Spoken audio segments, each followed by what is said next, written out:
esta semana en Vaticano, acompáñenos y descubra junto a nosotros las basílicas más impactantes del mundo, San Pedro y San Pablo. Siga con nosotros en este encuentro con la historia y el arte. Con este especial damos inicio a Vaticano.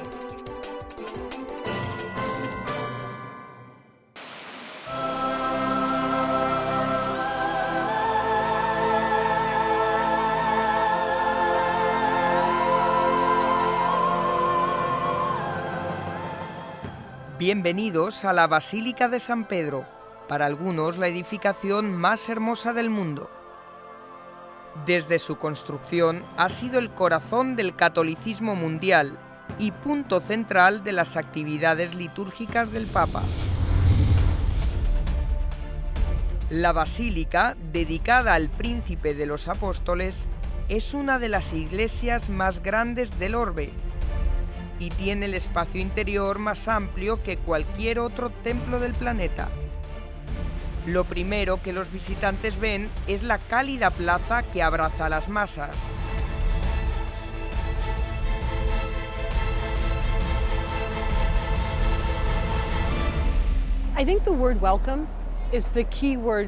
Creo que la palabra bienvenida es la clave para entender toda la plaza de San Pedro, porque esa es la idea cuando nos acercamos a este complejo con tanta historia detrás. El lugar se remonta a 2000 años en la historia cristiana y es interesante no ser recibido por un edificio impresionante de defensa o por un muro histórico gigante. Creo que el gran don de la plaza de San Pedro es una columnata que parece llegar a todos y darles la bienvenida a los peregrinos con los brazos abiertos y reunirlos en este espacio. Primeramente como una comunidad alrededor del obelisco que vemos al centro. Ese monumento nos regresa 2000 años en la historia, cuando aún no estaba allí frente a la iglesia, simplemente estaba a un costado. Era un recuerdo de una ciudad cristiana, de un emperador romano. Era parte también del circuito de carreras de caballos construido por el emperador Calígula, que fue edificado junto al lugar donde fue establecida la actual basílica. En ese lugar, a la sombra de ese obelisco, que fue un testigo mudo, San Pedro fue crucificado de cabeza.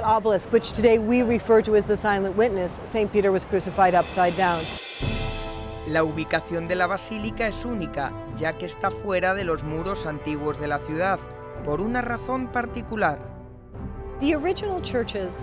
Las iglesias originales, estas 5 iglesias, fueron todas construidas sobre las tumbas de los mártires y fueron todas hechas fuera de los límites de la ciudad, porque de acuerdo a la ley romana, los muertos debían ser sepultados afuera de la misma. Lo que sucedió con la tumba de Pedro pasó simplemente porque el apóstol fue colocado en un hoyo en el suelo. Fue ejecutado en un circo en donde habían carreras de caballos, siendo pobre y en medio de una persecución pero muy violenta.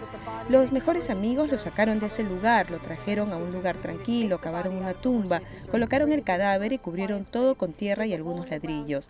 La parte sorprendente de la historia de todo lo que ha florecido aquí es que ese fue el momento en el que los romanos finalmente se equivocaron. Cuando pensaron que ya habían aplastado a los cristianos al poner al muerto en un hueco cualquiera y pensando que así eran arrojados a la basura, en realidad terminaron colocando una semilla. Y ahora vemos cómo ha florecido cada vez que miramos la basílica que está justo sobre esa tumba. Si uno comienza a descender desde la parte más alta de la cúpula, uno descubrirá 2000 años de historia a través de monumentos, altares, muros, todo en dirección hasta el lugar en donde los romanos cometieron el error garrafal de descartar la piedra angular que es Pedro.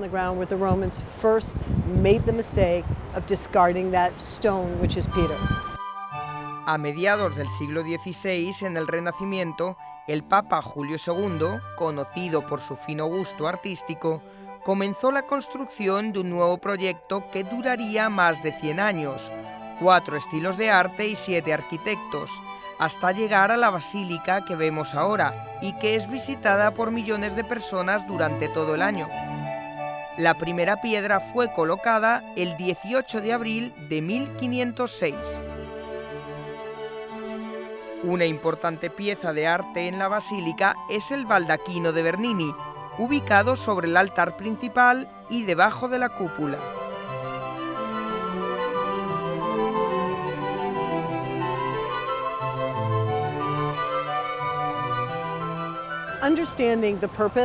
Entender el propósito y el tamaño del baldaquino de bronce construido por Gian Lorenzo Bernini es una parte crucial para comprender la importancia de la tumba de San Pedro. Los peregrinos venían a este lugar cuando era solo una pequeña tumba en una colina. Venían también cuando era una hermosa iglesia construida por Constantino y siguen viniendo también ahora. En cualquier caso, el destino era la tumba de Pedro. Así que cuando Miguel Ángel comenzó la construcción de la nueva basílica, cuando todo empezó en el año 1506, la idea original fue construir una iglesia en forma de cruz, es decir, con todos sus lados iguales. De ese modo, el centro natural de la iglesia sería el lugar en donde está la tumba de Pedro y la magnífica cúpula que Miguel Ángel contempló nuevamente, focalizada la atención en ella. Pero luego la iglesia se agrandó y en vez de tener la forma de cruz griega, terminó teniendo una extensión de 187 metros de largo.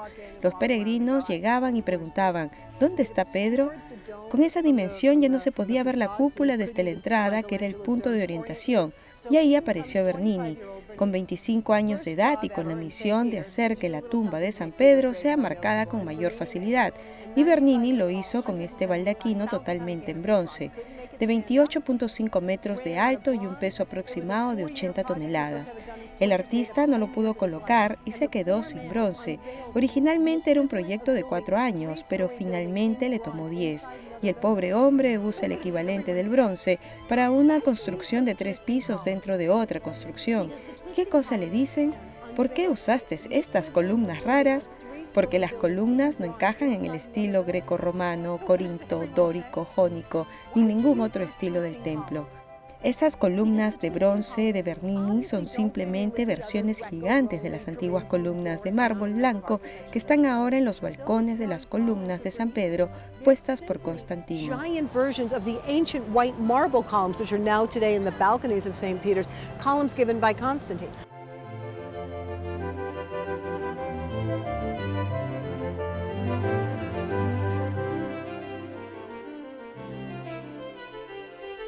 La obra maestra del barroco en la basílica es la sede de San Pedro, rodeada a ambos lados por ángeles y nubes.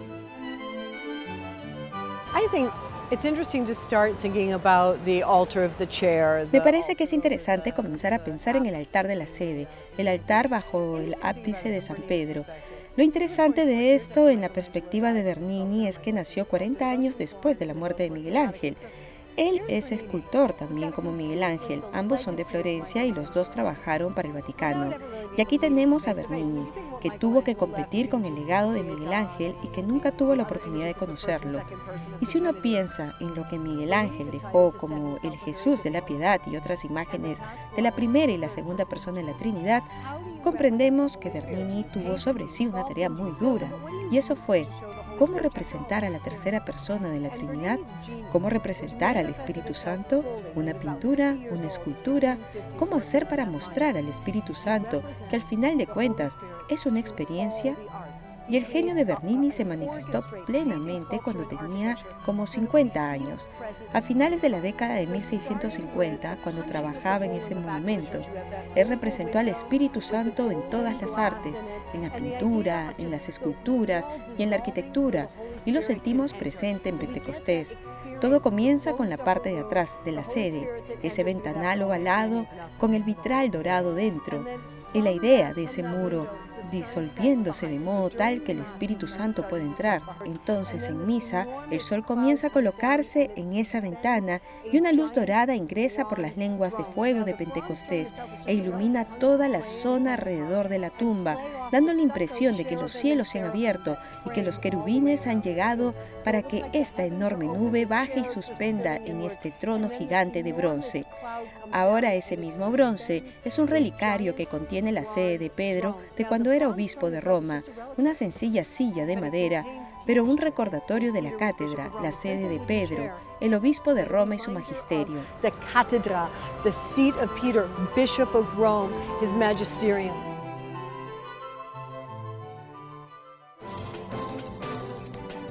Ya regresamos con más en Vaticano.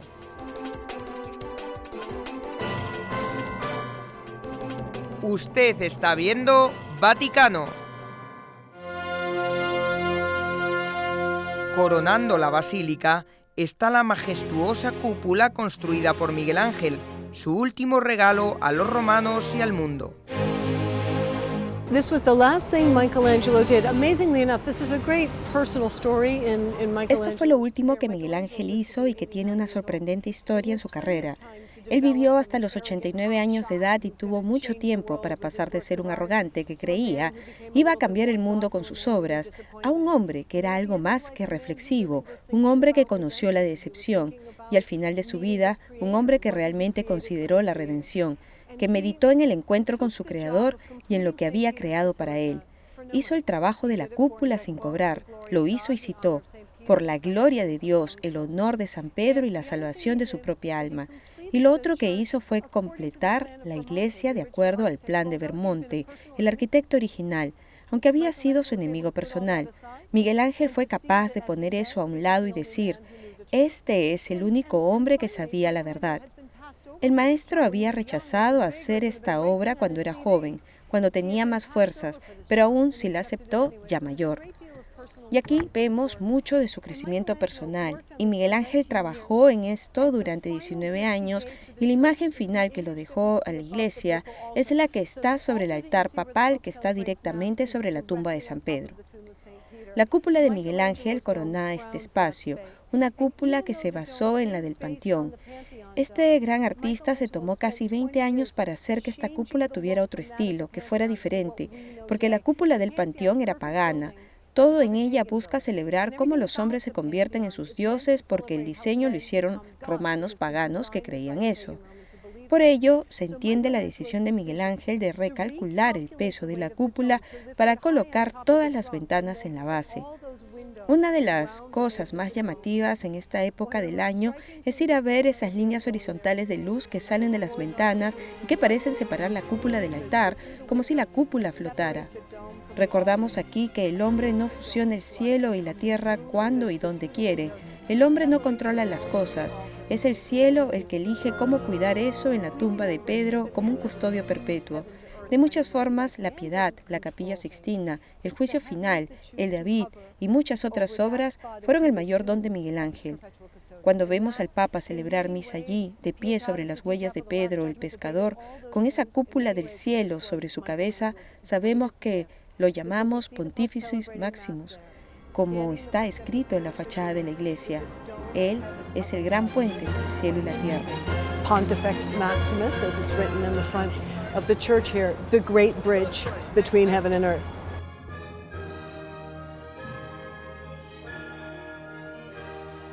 Pero tal vez el momento más emblemático del Papa y la Basílica es cuando el pontífice sale por primera vez por el balcón de la misma, justo después de su elección, para su bendición Urbi et Orbi, a la ciudad y al mundo.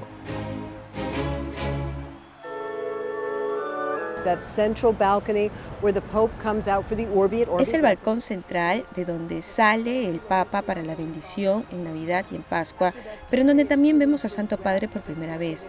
Luego de la incertidumbre de la sede vacante, tras la expectación del cónclave y después del humo blanco, llega un nuevo pontífice. La familia se reúne abajo para mirar arriba y ver quién lo va a guiar y aparece en línea con las imágenes que están en la parte de arriba de la iglesia, directamente en línea con Jesús, flanqueando por los apóstoles, excepto por Pedro, porque Pedro y Pablo están entre la multitud. Uno los ve más de cerca dentro de la plaza, a nuestro alrededor cerca, como parte de nosotros. Nuestros santos patrones de Roma están en la ciudad con nosotros y luego alrededor. En toda la columna uno puede ver también a los grandes santos de todos los tiempos, hombres y mujeres de África, Asia, América y Europa. Tenemos mártires y confesores, laicos y religiosos. No hay nadie que no pueda encontrar allí a alguien de algún modo. Comparta la propia experiencia personal. Es un sentido magnífico de comunidad, un mitin gigante católico, esta gran comunidad de santos. Y aparece el Santo Padre, el sucesor número 265 de San Pedro para guiarnos a todos. Una experiencia realmente sorprendente, con un diseño verdaderamente espectacular. A truly amazing experience and a truly amazing design.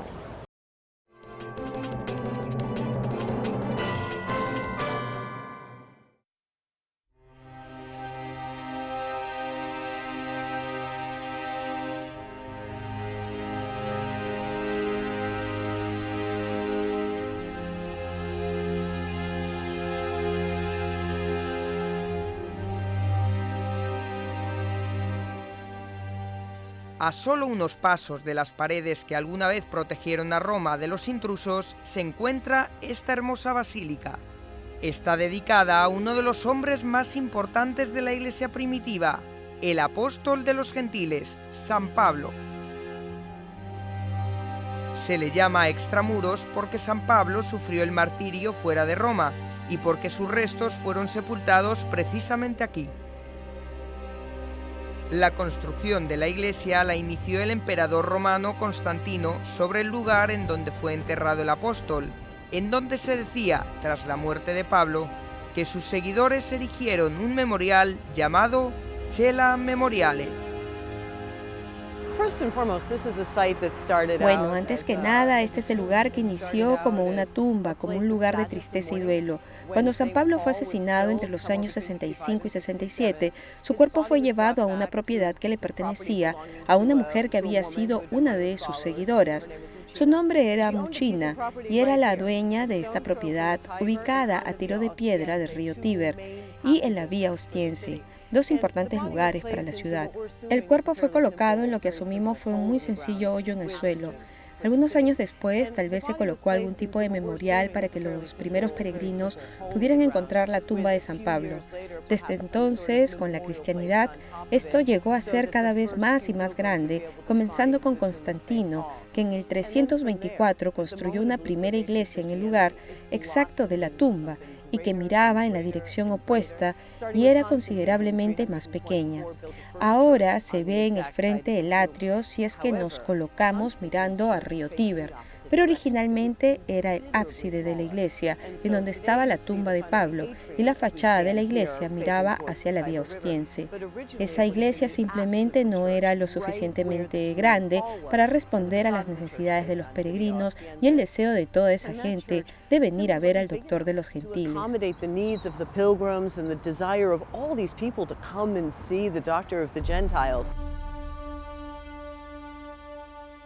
La basílica está construida en un estilo único y tiene un piso particular que pertenece a la basílica antigua.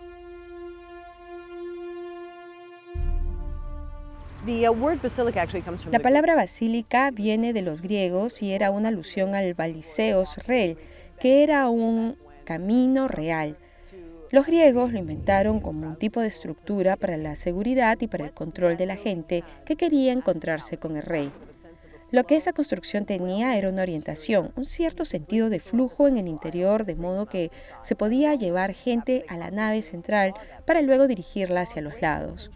Los romanos, luego de conquistar Grecia, vieron la construcción y vieron un gran potencial en ella, pero claro está, en la República no había necesidad de un lugar para saludar al rey, así que la trajeron a Roma y básicamente la convirtieron en un centro comercial. Así tenían varias tiendas en los lados, pero siempre tomando ventaja de la luz al centro. Quitaron la dirección de la construcción y así ya no había sentido de orientación. Era como si tuviese cualquier dirección. Sin embargo, la construcción era neutral, religiosamente hablando. Entonces, cuando los cristianos estuvieron en posición de construir con Constantino en el 313, comenzaron construyendo iglesias y para ello vieron distintas opciones para los espacios sagrados. Obviamente, los templos no servían porque eran pequeños, oscuros y dedicados a dioses paganos, y además no era suficiente para la cantidad de gente dentro y porque eran oscuros. Así que vieron la basílica y se dieron cuenta de que era perfecta, grande y que se podía poner a mucha gente dándole idea de inclusión. Se podía llenar de luz y lo más importante era la orientación. Así el fiel llega y es llevado a donde debe ir. Es una representación del camino del peregrino en la vida y a través de la fe.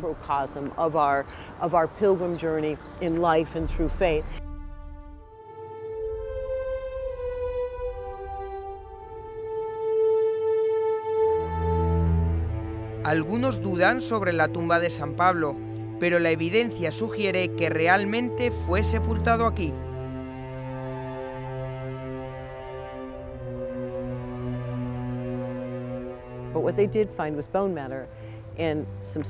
Eso indica que los huesos eran tan preciados por los emperadores, ya que solo ellos tenían acceso, que fueron envueltos con estas vestiduras preciosas. Con los pocos restos humanos que se encontraron, se puede decir que realmente el que está en el sarcófago es San Pablo. What little there is in the sarcophagus is indeed St. Paul.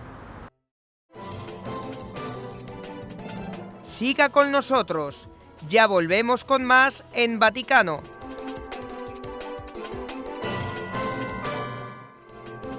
Usted está viendo Vaticano. El arte en la basílica es un signo de ecumenismo. Cuando el Papa reconstruyó la iglesia luego de un incendio, todo el mundo ayudó en la tarea.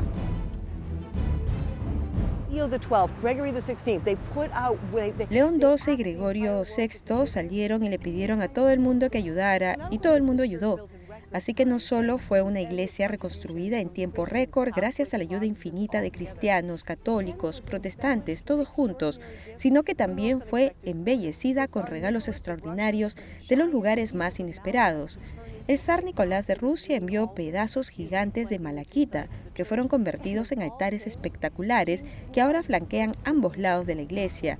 Y de todos los reyes, Fuad I de Egipto envió alabastro, el alabastro hermoso y translúcido egipcio, con el que se adornó las ventanas y se hizo las columnas de color crema que están en el ingreso del templo. Así se honró hermosamente a San Pablo y se le reconoció lo que hizo para unir al mundo, porque logró juntar a todos en esta tarea de reconstrucción que terminó en la nueva consagración el 10 de diciembre de 1854, 30 años después del incendio.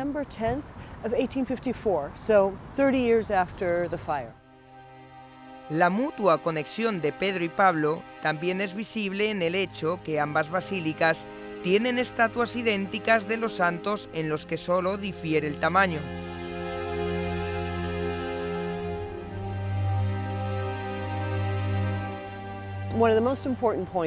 Ese es exactamente el punto, uno de los más importantes respecto a estas dos basílicas que son gemelas respecto a Pedro y Pablo. En Roma, como se sabe, celebramos el 29 de junio como una de nuestras más grandes fiestas del año y recordamos la muerte de ambos. De hecho, se puede ver dentro de la iglesia imágenes de la decapitación de San Pablo y de la crucifixión de San Pedro. Siempre están lado a lado. Son celebrados el mismo día, porque como ambos apóstoles murieron aquí, nacieron juntos al cielo, y eso los hace gemelos. Y para una ciudad que ama a los gemelos, fuimos fundados por Rómulo y Remo. Estos nuevos mártires refundaron esta ciudad cristiana, y eso se resalta no solo en las estatuas iguales, sino en el hecho de que cuando se reconstruyó esta iglesia en el siglo V, las rotaron. Entonces, como la de San Pedro y la de otras iglesias, la de San Pablo ya no miran al oriente, sino al occidente. Mira a San Pedro. Ambos se miran mutuamente, los dos hermanos, a través de la ciudad en medio de la urbe, que está entre ambas iglesias. Una de las colecciones más prominentes de mosaicos en el mundo está en sus paredes. Hay una gran galería de los papas, desde San Pedro, que fue el primero, hasta el actual pontífice, el Papa Francisco. Cada uno está representado aquí. La decoración de esta iglesia fue algo pensado en la oración. Apenas fue construida en el 450, fue el Papa San León el Grande, quien además de hacer muchas y grandes cosas, se dedicó un tiempo particular para pensar en la decoración de esta basílica. Comenzó con la idea de representar imágenes de los papas para crear una genealogía del papado y así reconocer esa línea que no se había roto desde San Pedro hasta sus días en el 450. En esta iglesia esta tradición ha continuado y ha sido algo central en la reconstrucción. Entonces, la misma iglesia que parecía haberse ido y que parecía olvidada en 1823, vuelve más fuerte que nunca para enfatizar la importancia del papado con estos medallones de los papas que son la delicia de los peregrinos. Conversaba con un artista de mosaicos y me mostró los azulejos que estaba usando para el rostro de Francisco, que son los más antiguos de la Basílica de San Pedro, los que han quedado del siglo XVI, que originalmente decoraron la iglesia cuando fue completada. Y él ha tomado los más antiguos de San Pedro y los ha usado para hacer la cara del Papa más reciente. Entonces vemos el maravilloso sentido de lo viejo y lo nuevo que se da también aquí en Roma.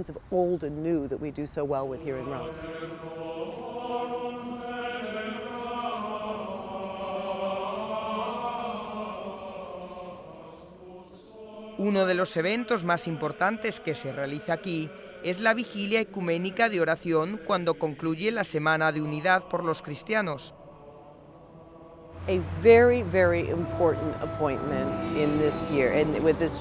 Una cita muy importante este año en esta iglesia es el 29 de junio, cuando tenemos las vísperas de las fiestas de San Pedro y San Pablo, que se hacen aquí.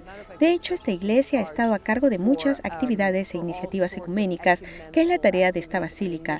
Tal vez uno de los momentos más hermosos del año es cuando el Papa, usualmente con un representante de la Iglesia Oriental, vienen y rezan juntos ante la tumba de San Pablo.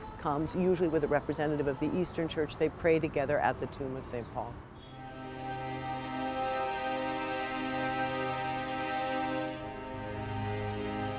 La próxima vez que esté en Roma, asegúrese de no perderse esta monumental belleza tan rica en significado, historia y arte.